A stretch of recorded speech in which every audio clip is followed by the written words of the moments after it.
The alarm on my wrist buzzed so hard I thought it would crack my bone. I was standing in the middle of the Grand Assembly Hall, the largest room I had ever seen, built for beings who were not human and did not care to make it comfortable for those of us who were. My name is Daniel Hartley, and in that moment, I was the only human inside a room filled with 300 delegates from 40 different worlds, and every single one of them was laughing at me. "Counselor Threll, I am not exaggerating the danger," I said, my voice cutting through the noise of the chamber. "The data is real. Earth has confirmed it 3 times over." Threll, a tall being with silver skin and eyes like polished stone, tilted his head at me the way a parent looks at a child who insists monsters live under the bed. "Officer Hartley, your species has been part of this Concord for 11 years. We have starships older than your written history, and you want us to believe that an empty sector of space, one we have scanned 100 times, is somehow more dangerous than anything our sensors can detect." The laughter rose again, rolling through the hall like a wave I could not stop. I had known this would happen. I had been warned before I even boarded the transport to this meeting. My superior, Director Elena Kowalski, had sat across from me in a small briefing room 3 days earlier, her face lit only by the glow of a star chart, and she had said the words I would carry with me for the rest of my life. "They will not listen, Daniel. Not the first time.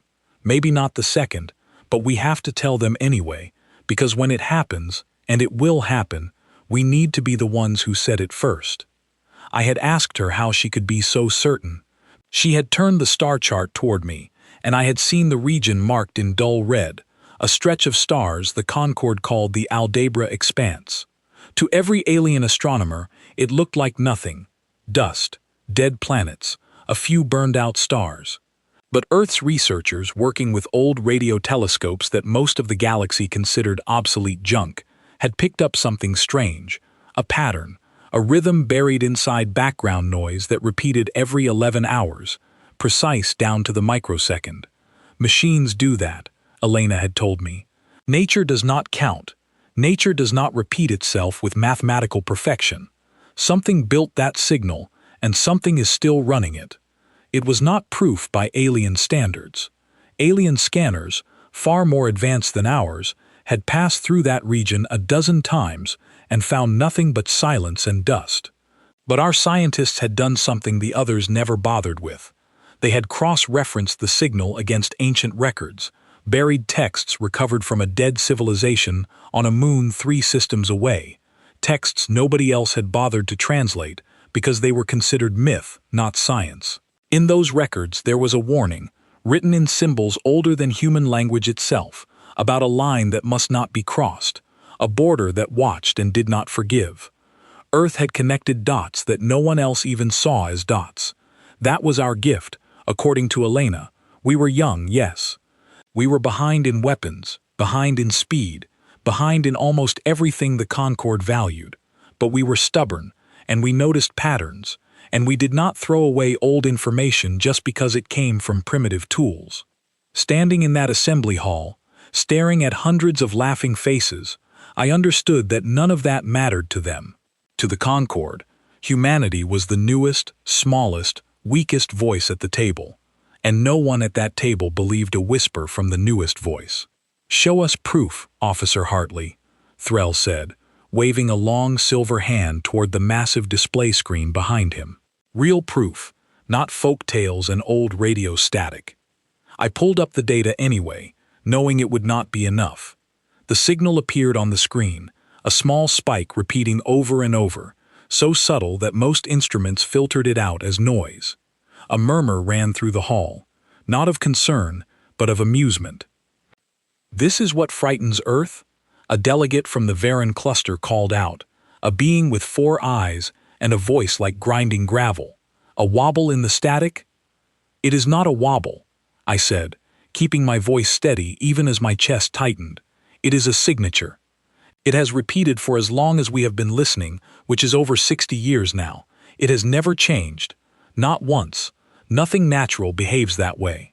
Threll leaned forward, and for a moment I thought I saw something behind his stone-colored eyes, something that was not quite amusement.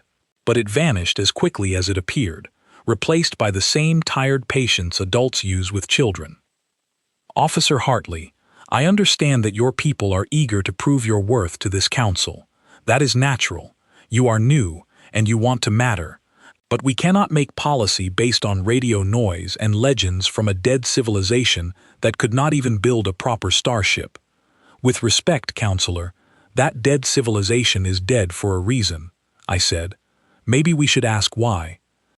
The room went quiet for half a second, and then the laughter returned, louder this time, because to them I had just made a joke, not a warning. I looked past Threll to the far side of the hall, where Admiral Cade Sullivan sat with the rest of the Concorde's high military command. He was human too, one of the very few humans who had earned real respect within Concorde ranks, a decorated officer who had spent 20 years proving that our species could fight and think as well as any other in the galaxy. He was not laughing. His jaw was tight, his eyes fixed on the star chart still glowing on the screen. When our eyes met, he gave me the smallest nod, so small that no one else in that massive hall would have noticed it. It was not agreement. It was something closer to grief, the look of a man who already knew how this story would end and hated that he could not stop it. After the session, Cade found me in a side corridor, away from the crowds of delegates still chuckling about the human delegation's wild imagination. He was tall, broad-shouldered, with a scar above his eyebrow he never explained, and he spoke to me in a low voice that carried none of the mockery from the hall. "You did what you were supposed to do," he said. "You put it on record. That matters more than you think." "They're going to send someone in there, aren't they?" I said. It was not really a question. Cade's jaw tightened. The Ninth Fleet has been sitting idle for 3 months. High Command wants a mission that makes headlines, something that reminds every world in the Concorde that our fleet is the strongest thing in the galaxy. Counselor Threll has already suggested the Aldebra Expanse as the perfect target. Prove the humans wrong, expand Concorde territory, and remind everyone why nobody questions Concorde's strength. "That's insane," I said. "They would risk an entire fleet just to make a point?" "They're not risking anything," Cade said quietly, "because they don't believe there's anything to risk. To them, this is a parade, not a mission." I felt something cold settle in my stomach, a feeling I would come to know very well in the days that followed. Someone needs to stop this. Nobody can stop it, Daniel. Not now. The only thing you and I can do is document everything and hope that when this is over, there are enough people left to listen. I did not sleep that night. I sat in my small quarters aboard the Concorde station, replaying the laughter in that hall over and over in my mind, and I thought about Elena's words. When it happens, and it will happen, we need to be the ones who said it first. I had never wanted to be right about something so terrible. 3 days later, I received new orders. I was assigned as an official observer aboard the Ninth Fleet's flagship, a vessel called the Aurelis Crown, the pride of Concorde engineering, a ship larger than any city I had ever lived in. My orders were simple on paper. Observe the mission, record the outcome, report back to Earth's delegation once the Aldebra Expanse had been proven safe and the Concorde's laughter had been justified. I remember standing on the docking platform, looking up at the Aurelis Crown for the first time, its hull gleaming under the station lights, its length so great that I could not see where it ended in either direction.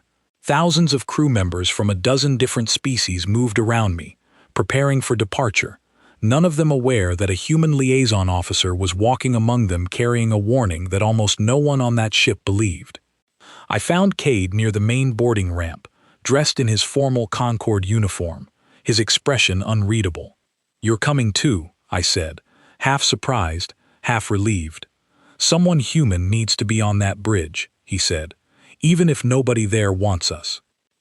As we walked up the ramp together, the massive engines of the Aurelis Crown beginning to hum beneath our feet, I looked back one last time at the station behind us, at the lights of 100 worlds represented in that single port, and I thought about the small red mark on Elena's star chart, the quiet signal that had repeated every 11 hours for 60 years without ever missing a beat. I did not know it then, But I was walking toward the single greatest disaster the Concorde had ever seen, and I was one of the very few people in the galaxy who understood, even a little, what was waiting for us on the other side of that empty, silent stretch of stars. The doors of the Aurelis Crown sealed shut behind us with a deep mechanical sigh, and somewhere far ahead, in the darkness of the Aldabra expanse, something old and patient continued counting down the hours until it would answer, for the first time in millennia, whatever dared to cross its line. The bridge of the Aurelis Crown looked nothing like anything I had trained for back on Earth.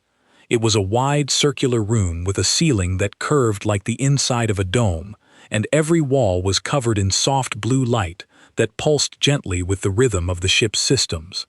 Officers from 6 different species moved between stations with practiced ease, speaking in a mix of languages that the ship's translators smoothed into a single overlapping hum. At the center of it all stood Fleet Commander Orsa Venn, a tall woman with pale gray skin and silver hair pulled back tightly, her presence commanding immediate silence wherever she walked. I had read her file before boarding. She had led 11 successful campaigns for the Concorde, none of which had cost her more than a handful of ships. She was known across the fleet as someone who never lost, and I understood almost immediately that this reputation was both her greatest strength and, I feared, her greatest weakness. "Officer Hartley," she said, when I approached the command platform, her voice cool and measured, "I was told to expect you. I understand you carry concerns about our destination." "I carry evidence, Commander," I said, choosing my words carefully. "Evidence that suggests the Aldabra expanse is not the empty region your scans believe it to be." She studied me for a long moment, the kind of look that measured not my words but my usefulness. "Your species has interesting instincts, Officer Hartley. I have read reports of Earth's history. Wars fought over resources long since exhausted, empires that rose and collapsed within a few short centuries. And yet, somehow, your people believe you understand danger better than a fleet with 3,000 years of recorded conquest behind it." "I don't claim to understand danger better than you, Commander," I said. "I claim that we noticed something your scans did not, because we were looking at it differently." Beside her, a broad-shouldered officer named Tavik Doran let out a short laugh. He was the fleet's chief tactical officer, a Varan native with dark green skin and 4 narrow eyes that missed very little. "Differently," he repeated, amused. "You mean with instruments 1,000 years behind ours? Sometimes older instruments notice things new ones filter out," I said. "Your systems are built to ignore background noise. Ours were never advanced enough to know what to ignore, so we kept everything. That includes the signal we found." Tavik waved a hand dismissively. "A repeating pattern in empty static. We have run a full spectral analysis of that region 11 times in the last 2 years. Nothing. No structures, no energy signatures, no life. If there were a threat waiting out there, our sensors would have found it long before your ancestors invented the wheel." I wanted to argue further, but Cade placed a steady hand on my shoulder, a silent signal that pushing harder in this moment would only deepen the wall already forming between us and the rest of the bridge crew. I swallowed my frustration and stepped back, watching as Commander Vin returned her attention to the navigation display, the matter apparently settled in her mind before it had even truly begun. Over the following 2 days, as the Aurelis Crown and its escort of 11 other warships made their approach toward the edge of the Aldabra expanse, I tried a different approach. I spent hours in the ship's data archive, pulling together every scrap of information Earth's researchers had compiled, translating it into formats the Concorde systems could easily read, hoping that clarity might succeed where argument had failed. I met with the ship's science officer, a quiet, thoughtful being named Priya Solanki, one of the few humans serving in a technical role aboard the flagship. She had been recruited years earlier for her work in signal analysis, and unlike most of the crew, she listened to me without a trace of mockery. "I've seen the data," she admitted, sitting across from me in the small archive room, her eyes tired from long shifts. "It's strange, Daniel, I'll give you that. The repetition is too clean. But strange isn't the same as dangerous, not to people who have spent their whole careers trusting sensors that have never once been wrong. What if this is the first time? I asked. Priya was quiet for a moment, turning a datapad over in her hands. Then I hope somebody up there is paying attention, because right now, nobody wants to hear it. Commander Ven has built her entire career on being right. She's not going to turn back a fleet of this size over a hunch from the newest, smallest species in the Concord. Not without something undeniable. What would undeniable even look like? I asked, my voice quieter now, almost to myself. Priya did not answer, and somehow her silence felt heavier than anything Tavik or Threll had said to me back in the assembly hall. That evening, I found Cade standing alone near one of the ship's long viewing windows, staring out at the stars ahead of us, stars that grew fewer and fewer the closer we came to the edge of the expanse. The darkness out there seemed different somehow, deeper, as if the light itself had thinned before it even reached that stretch of space. "You've been quiet," I said, joining him. "I've been thinking about my daughter," he said after a long pause. "She's 12. She wanted to know why her father had to leave again, and I told her I was helping keep the galaxy safe. I've said that 100 times before every mission, and I always believed it." He turned to look at me, his eyes shadowed with something I had not seen in him before. "This is the first time I'm not sure it's true." "You still believe the warning," I said. "I believe Earth doesn't send warnings without reason," he said. "We're too small, too new, to waste our credibility on things that don't matter. Elena Kowalski didn't send you into that assembly hall to be laughed at for fun. She sent you because she believed, and I trust her judgment more than I trust 3,000 years of Concord pride." Before I could respond, a soft chime rang through the corridor, followed by an announcement in 6 overlapping languages, informing the crew that the fleet had reached the outer boundary of the Aldebra expanse and would begin its final approach within the hour. We returned to the bridge together, and the mood there had shifted, though not in the way I had hoped. There was no caution in the air, no tension born of respect for the unknown. Instead, there was excitement, the kind of energy that comes before a celebration rather than before danger. Officers exchanged confident glances. Someone made a joke about human paranoia that drew laughter from half the bridge crew. Commander Ven stood at the center of it all, calm and composed, already preparing the message she would send back to the Concord once the mission proved, once and for all, that the warnings from Earth had been nothing more than the nervous imagination of a young species trying too hard to matter. "Bring us to the edge of the signal source," she ordered, her voice carrying easily across the bridge. "Full sensor sweep on approach. Let's see what has Earth scientists so concerned." The Aurelus Crown, along with its 11 escort ships, began its slow, deliberate advance into the Aldebra expanse. I stood near the back of the bridge, watching the main display as the fleet's icons moved steadily across the star chart, crossing an invisible line that existed only in old data buried in a dead civilization's forgotten language. I thought of the ancient texts Elena had shown me back on Earth, the warning etched in symbols older than any language spoken aboard this ship, a border that watched and did not forgive. I glanced at Cade, who was watching the same display with a stillness that told me he was thinking of the exact same words. "Sensors show nothing unusual," a young officer announced from her station, relief evident in her voice. "No energy readings, no structures, no life forms detected within scanning range." A ripple of quiet satisfaction spread through the bridge.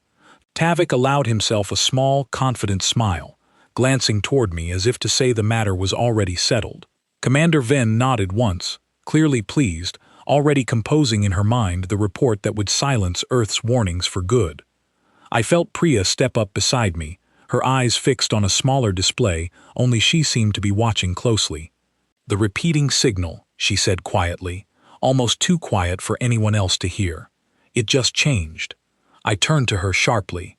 "Changed how?" "The interval," she whispered, her fingers moving quickly across her console. "It's always been 11 hours, precise to the microsecond, for 60 years. It just shortened, by a lot." Cade was suddenly at my side, his eyes locked on Priya's display. "Shortened to what?" Priya's face had gone pale, her voice barely above a breath. It's counting down now, not repeating, counting. Before anyone else on the bridge could react, before Commander Ven could turn from her position at the command platform, before Tavik's confident smile could fade into anything resembling concern, the deep hum of the Aurelis Crown's engines seemed to falter, just for an instant, as if the entire ship had drawn in a breath. And somewhere out in that dark, silent stretch of space, something ancient finally opened its eyes. The first sign that something was wrong came not as an explosion or a warning siren, but as silence.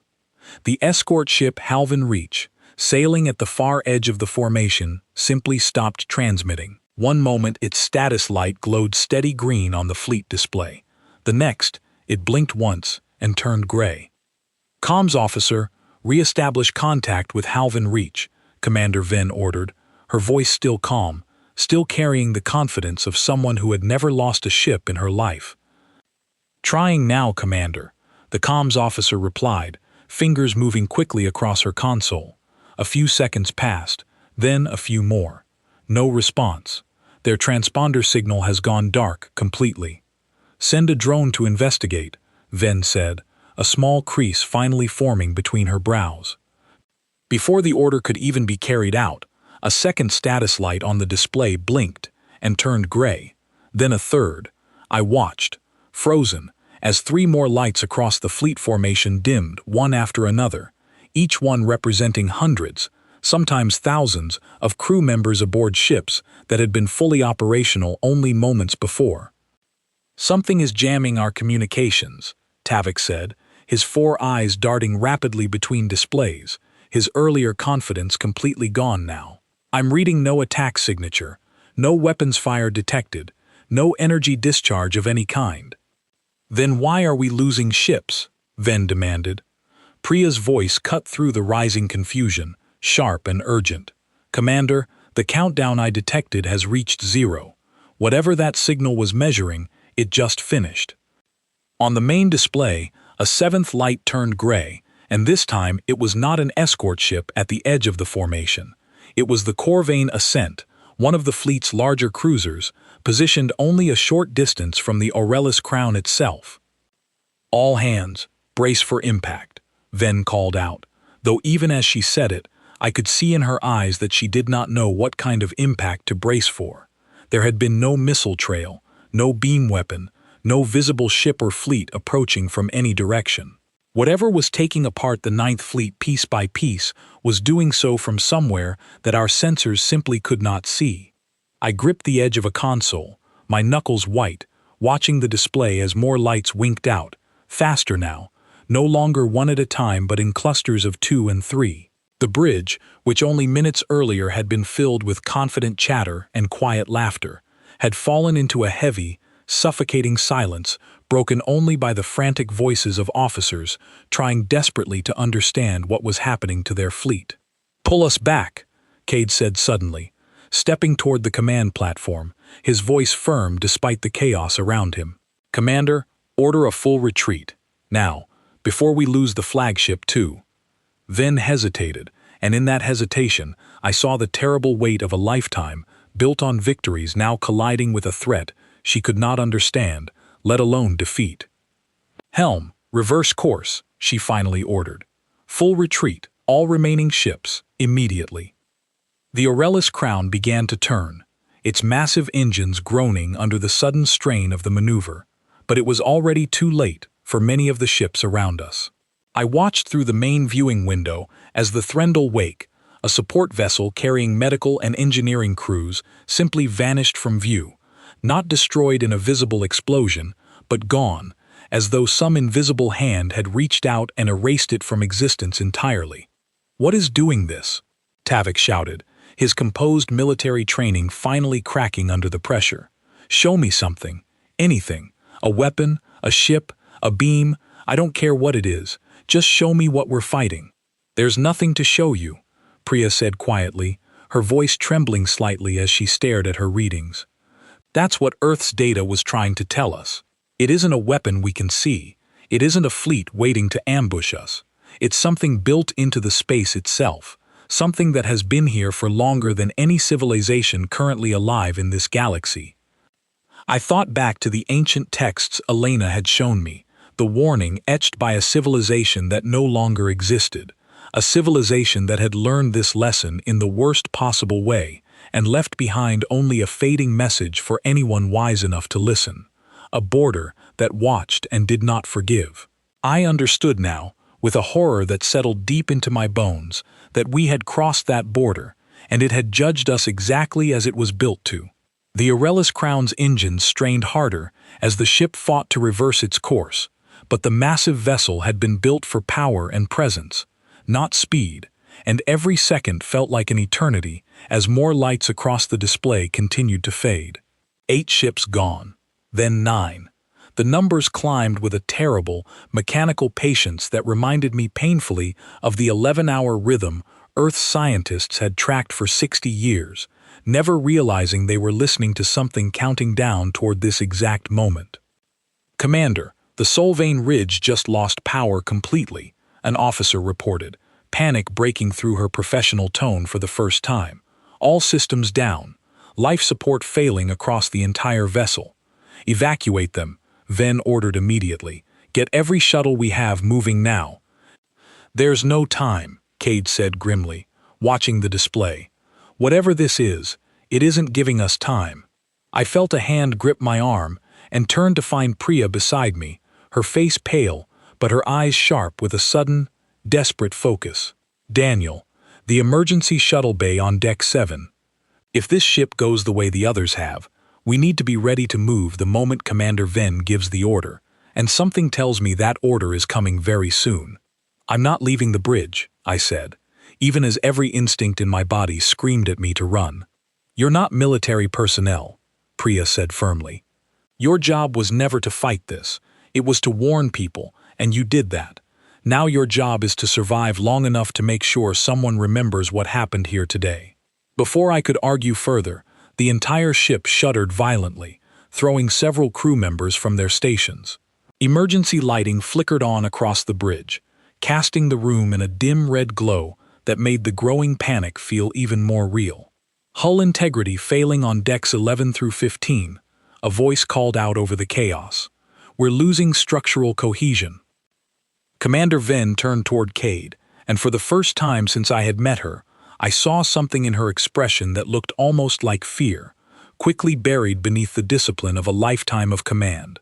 "Admiral Sullivan, get the human observers to the emergency shuttles."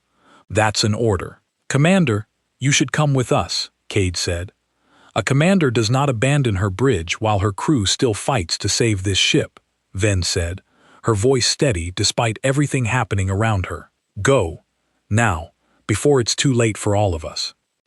Cade grabbed my arm, and together with Priya, we moved as quickly as we could through corridors filled with flashing emergency lights and crew members rushing in every direction, some toward escape pods, others toward damaged systems they were desperately trying to repair. The ship shuddered again, harder this time, throwing me against a wall hard enough to knock the breath from my lungs. We reached the emergency shuttle bay just as another tremor rocked the ship, and I watched in horror as a support beam overhead cracked and fell, narrowly missing a group of crew members scrambling toward the same shuttles we were heading for. Priya pulled me forward, shouting something I could barely hear over the deafening alarms echoing through the bay. We boarded the shuttle along with a dozen other crew members from several different species, all of us crammed together in a space built for far fewer passengers, all of us silent except for the ragged sound of frightened breathing. Cade took the pilot's seat, his hands moving with practiced speed across the controls as the shuttle detached from the Aurelius Crown and shot out into open space. Through the small viewing window, I watched the flagship shrink behind us, its massive hull glowing with emergency lights, still fighting, still trying to escape a threat it could never truly see. I watched as 3 more ships around it flickered and disappeared entirely, their crews gone in an instant, and I felt something break inside me that I knew would never fully heal. The Aurelius Crown made one final desperate attempt to jump into faster-than-light travel, its engines flaring bright enough to illuminate the darkness around it for one brief, hopeful moment. Then the light simply stopped. There was no explosion, no visible destruction, nothing dramatic enough to match the scale of what had just happened. The Aurelis crown, the pride of the Concorde's military might, along with every other ship of the Ninth Fleet, was simply gone, swallowed by whatever ancient guardian watched over the Aldebra expanse, silenced in a way that felt almost gentle, almost patient, as if it had done this many times before and saw no reason to make it more difficult than necessary. Our small shuttle drifted alone in the sudden emptiness, surrounded by silence so complete that I could hear my own heartbeat pounding in my ears. Priya was crying quietly beside me. Cade sat frozen at the controls, staring out at the empty space where, only minutes earlier, an entire fleet had existed. I thought of Elena's words back on Earth, spoken so calmly in that small briefing room. When it happens, and it will happen, we need to be the ones who said it first. I had never wanted so badly to have been wrong. We drifted for 6 hours before a rescue vessel found our shuttle, a small scout ship that had been stationed far outside the Aldebra expanse as a precaution nobody expected to actually need. By the time we docked at the nearest Concorde station, word of what happened had already spread through every channel available to the Alliance, and the mood across the entire station had shifted into something I had never witnessed before in my years working alongside the Concorde. There was no laughter now, no dismissive glances toward the human delegation, only a heavy, stunned silence that followed Cade, Priya, and me as we walked through corridors filled with officers and officials who stared at us as though we had returned from the dead, which, in a very real sense, we had. I was brought before the Concorde's Emergency Council within hours of our arrival, an assembly far smaller and far more serious than the crowded, laughing chamber I had stood in only days earlier. Councillor Threll was present, though the confident amusement that once colored his every word had vanished completely, replaced by a stiff, controlled expression that betrayed how deeply shaken he truly was. "Officer Hartley," he said, his voice quieter now, almost careful, "the Council requests your full account of what occurred within the Aldebra expanse." I told them everything. The countdown Priya had detected, the silence that swallowed ship after ship without warning, without visible weapons, without any trace of an enemy our instruments could identify. I described the Aurelis crown's final moments, the way its lights simply stopped, the way an entire fleet of 11 warships and thousands of crew members vanished as though the universe itself had reached out and erased them.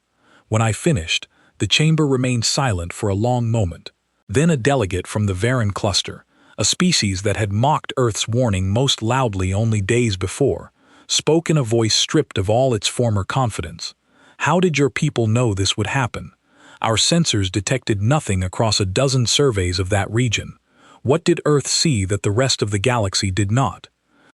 I glanced toward Cade, who gave me a small nod, silently telling me this was the moment to explain everything, not just the data, but the reasoning behind it, the very approach that had allowed Earth scientists to see danger where every other advanced civilization saw only empty space.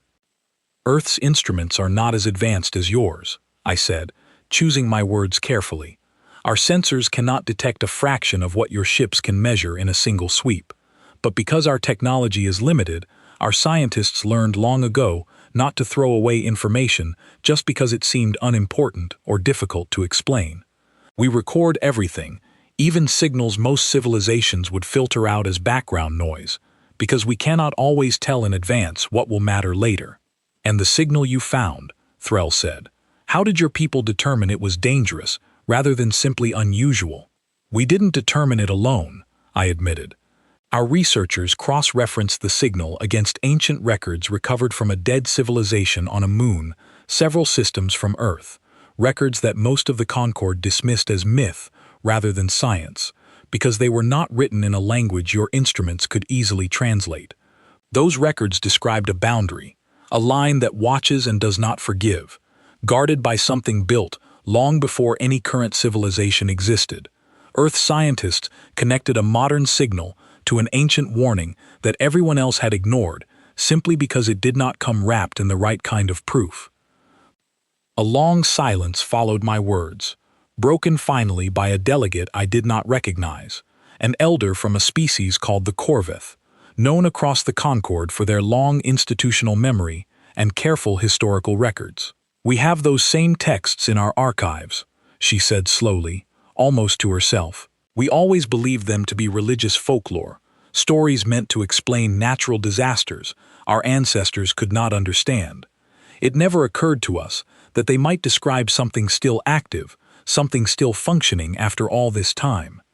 "That is precisely the problem," Cade said, stepping forward to stand beside me. "The Concord has built its confidence on believing that anything old is automatically primitive, and anything advanced is automatically safe. Earth scientists never had the luxury of that kind of confidence.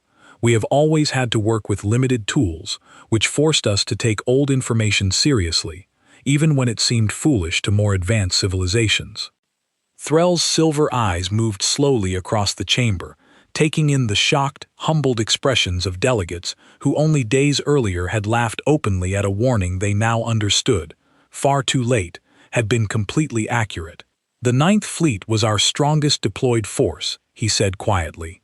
11 ships, over 4,000 crew members from across a dozen worlds, gone in less than 30 minutes, and not one weapon fired in our defense, because we never saw an enemy to fire upon. "There may not have been an enemy in the way you understand the word," I said. "From everything Earth's researchers gathered, this is not a hostile force actively hunting for targets.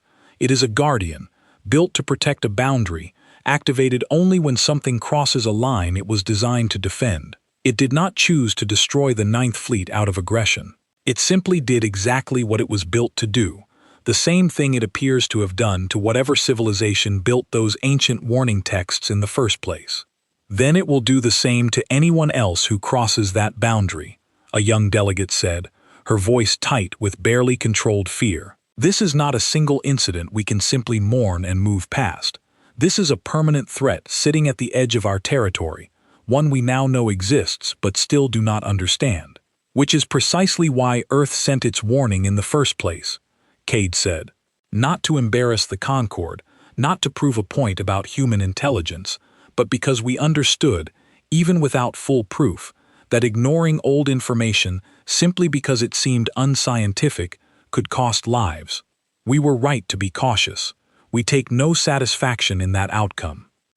I could see the weight of those words settling across the chamber, delegates exchanging uneasy glances, the confident, unshakable pride that had defined the Concord for centuries now visibly cracked in front of me. Counselor Threll rose slowly from his seat, his expression carrying none of the dismissive amusement from our first meeting. "Officer Hartley," he said, "on behalf of this council, I offer an apology that I know does little to repair the damage already done. We dismissed Earth's warning because we believed your species too new, too limited, to understand a danger that our advanced instruments could not detect. We were wrong, and that error has cost thousands of lives that can never be returned to us." I did not know how to respond to an apology delivered in front of an entire emergency council, especially one that came only after such devastating loss. "The damage is done, Counselor," I said finally. "What matters now is what we do with what we've learned. Earth is willing to share everything we know about the Aldebra expanse, every piece of ancient text, every scrap of signal data we've collected over 60 years. But this cannot be a one-time exchange. If the Concord wants to avoid another disaster like this one, you need to start listening to information you cannot easily explain, rather than dismissing it simply because it does not fit neatly into your existing understanding of the universe." Threll nodded slowly. "I believe the Council understands that lesson now, at great cost." Over the following days, I found myself pulled into meeting after meeting with Concord officials who, only a week earlier, would not have spared me a single moment of their attention. Scientists from a dozen worlds requested access to Earth's archived signal data. Historians from the Corveth species reached out to Earth's linguists, eager to properly translate the ancient warning texts that had been dismissed for generations as nothing more than folklore. Military commanders who had once mocked human caution now sat quietly during briefings, taking careful notes on every detail Earth's researchers had gathered about the Aldebra boundary. Priya, still recovering from the exhaustion of our escape, joined me during several of these meetings, offering her expertise as both a human scientist and someone who had witnessed the disaster firsthand. Together, we worked to explain, patiently and without blame, exactly how Earth's methods had succeeded where the Concorde's advanced technology had failed. It was never about having better sensors, Priya explained during one particularly tense session with a group of Concorde engineers. It was about being willing to take seriously information that did not come from a trusted, familiar source. Your civilizations have grown so confident in your own technological superiority that you stopped questioning whether older, stranger, more difficult information might still hold value. One of the engineers, a quiet being from a species I did not recognize, studied the data on his console for a long moment before speaking. We have similar old records buried in our own archives, records we never bothered to properly investigate because they lacked the mathematical precision our modern instruments demand. How many other warnings have we ignored simply because they were inconvenient to take seriously? Nobody in the room had an answer for that question, and the silence that followed felt heavier than any argument could have been. Cade found me late one evening, sitting alone in a small observation room overlooking the stars, still processing everything that had happened over the past several days. He sat down beside me without a word, and for a long moment, neither of us spoke. "You did everything right," he finally said. "From the very beginning, you warned them, you documented everything, you survived to make sure the truth reached the people who needed to hear it." "It doesn't feel like I did anything right," I said quietly. "Thousands of people are dead, Cade. An entire fleet is gone. I keep thinking about what I could have said differently. What argument might have actually convinced them before it was too late?" "There was nothing you could have said," Cade replied. "Some lessons, unfortunately, can only be learned through loss.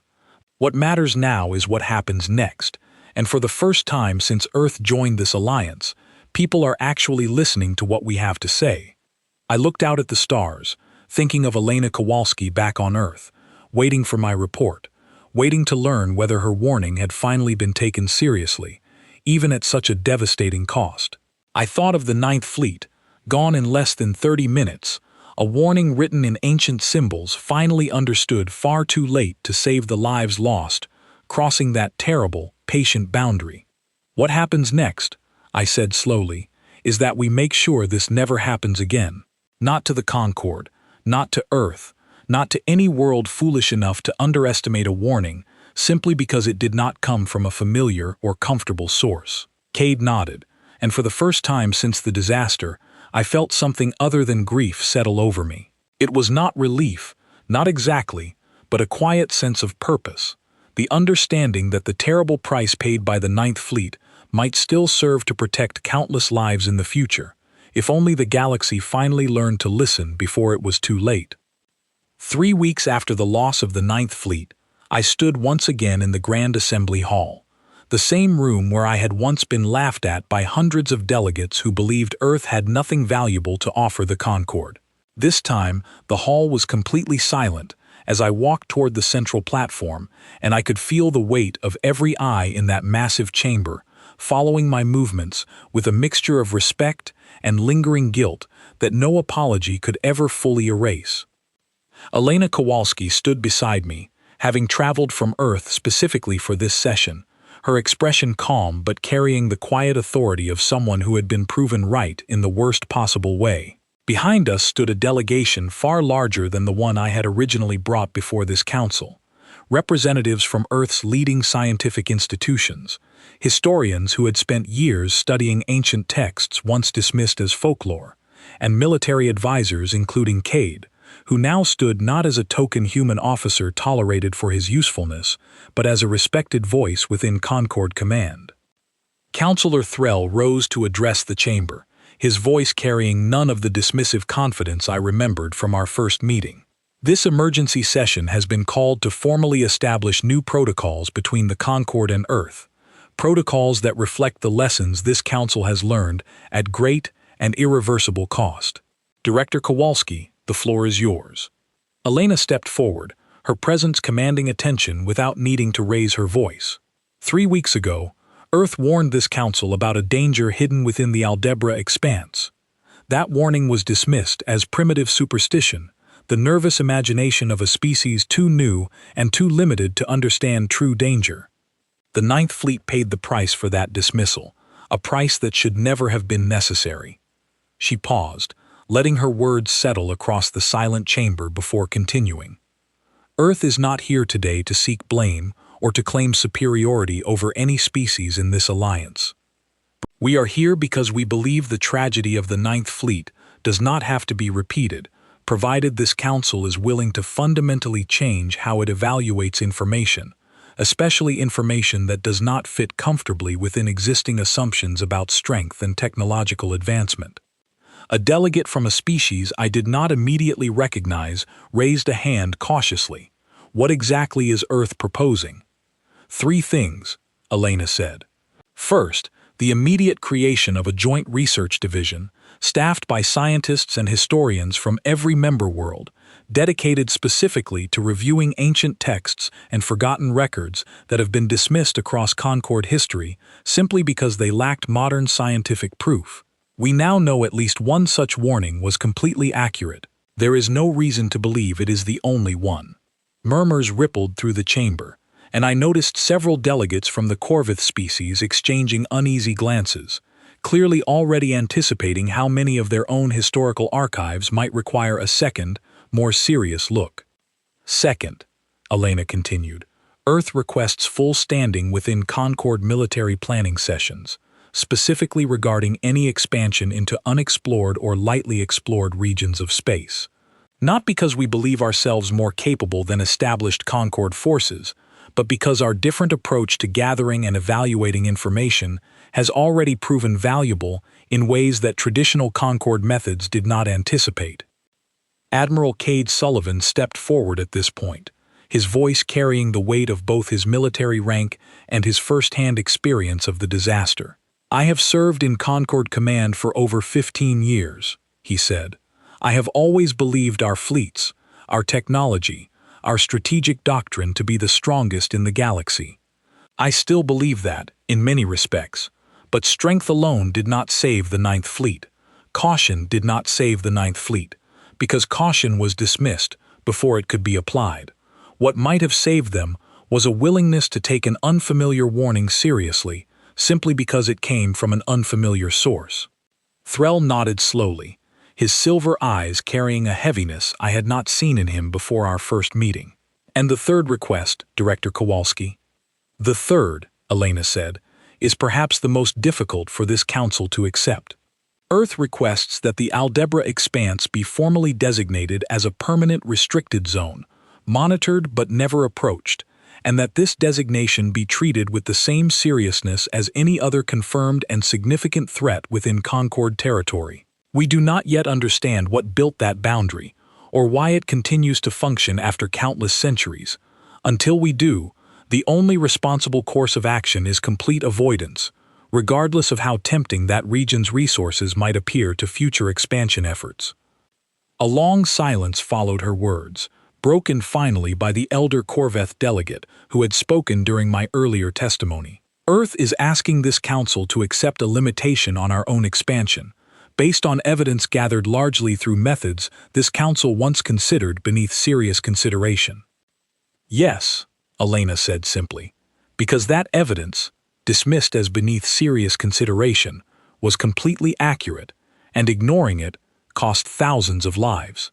I understand this request challenges long-held assumptions about how this council determines what information deserves respect. I would ask this council to consider whether those assumptions have truly served you well, or whether they simply felt comfortable until the moment they very nearly cost you everything. Then, one by one, delegates began to rise from their seats, not in the mocking laughter I remembered from my first appearance in this hall, but in quiet, deliberate agreement. Councillor Threll was the last to rise, his expression carrying both regret and something that looked almost like respect. This council formally accepts Earth's proposals, he said, his voice carrying clearly across the silent chamber. Effective immediately, a joint research division will be established to review historical records previously dismissed without proper investigation. Earth will receive full standing within Concord military planning sessions regarding unexplored territory, and the Aldebra Expanse will be designated a permanent restricted zone, monitored continuously but never approached without extraordinary cause. A quiet murmur of agreement spread through the hall, and for the first time since I had joined the Concord delegation years earlier, I felt something shift in the way these hundreds of alien representatives looked at Earth's small human delegation standing at the center of their grand assembly hall. It was not admiration, exactly, and it was certainly not the easy confidence the Concord had shown before this disaster. It was something closer to respect, earned through terrible loss, the kind of respect that no amount of laughter or dismissal could ever again fully erase. After the session concluded, I found myself standing near one of the hall's tall windows, alongside Elena, Cade, and Priya, watching as delegates slowly filed out of the chamber, many of them pausing briefly to offer quiet words of acknowledgement before continuing on their way. "You did it," Priya said, a tired but genuine smile crossing her face for the first time in weeks. "Earth finally has a real voice in this alliance." "We didn't do anything," I said quietly. "The Ninth Fleet did this, Priya. Thousands of people paid for this council's willingness to finally listen. I don't know if I'll ever feel good about that trade." Elena placed a gentle hand on my shoulder. "You're right to feel that weight, Daniel. Never lose it. The moment we start feeling comfortable with the cost of being right, we've lost something important about why we do this work in the first place. But you should also understand that the lesson learned here today will likely save far more lives than were lost, because this council will now think twice before dismissing warnings simply because they seem inconvenient or unfamiliar." Cade nodded slowly, staring out at the vast expanse of stars visible through the tall windows. "There's something else we need to consider," he said quietly. "If Earth's methods found one ancient warning buried in forgotten records, methods that no other Concord species thought to properly investigate until now, how many other warnings are still sitting untouched in archives across a dozen worlds?" The question hung in the air, heavier than anything spoken during the entire assembly session. I thought about the countless ancient civilizations that had risen and fallen across this galaxy long before the Concord ever existed, civilizations whose warnings, myths, and forgotten records might still be sitting quietly in dusty archives, waiting for someone patient enough, curious enough, to finally take them seriously. "We should start with the Corveth archives," Priya said thoughtfully. "Their historical records go back further than almost any other Concord species. If there are other warnings out there, that seems like the most likely place to begin looking." "Then that's where we'll begin," Elena said, a quiet determination settling into her voice. "Earth spent 60 years listening to a signal most of the galaxy dismissed as meaningless noise, patient enough to notice a pattern that mattered. We can be patient again, for as long as it takes to find whatever else this galaxy has chosen to forget." Over the months that followed, Earth's Joint Research Division grew steadily, drawing scientists, historians, and linguists from dozens of Concord worlds eager to avoid another disaster like the one that had claimed the Ninth Fleet. I remained closely involved throughout this process, no longer dismissed as the newest, smallest voice at the table, but respected as someone whose warnings, however unconventional, had proven worth taking seriously. We found other records buried within forgotten archives across several worlds, fragments of warnings left behind by civilizations that had vanished long before recorded Concord history began. Not every fragment pointed toward an active, ongoing threat, but enough did to justify the caution Earth had insisted upon from the very beginning. Slowly, patiently, the Concord began mapping regions of space long avoided by ancient civilizations for reasons that modern instruments alone could never have uncovered. I often thought back to that first meeting in the Grand Assembly Hall, the laughter that had filled the chamber when I first delivered Earth's warning about the Aldebra Expanse. It seemed impossible now, looking back, that such confident dismissal could have existed so soon before an entire fleet was lost within 30 minutes to a threat nobody could see, hear, or properly understand until it was already far too late. Late one evening, nearly a year after the disaster, I stood once again in that same observation room where Cade had found me grieving after our narrow escape.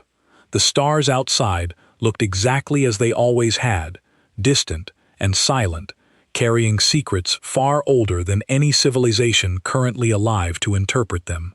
Priya joined me quietly, holding a small datapad filled with fresh findings from the Corveth archives. "We found something else," she said softly. "Another old text, this one from a different region entirely, describing something the ancient civilization called a sleeping guardian.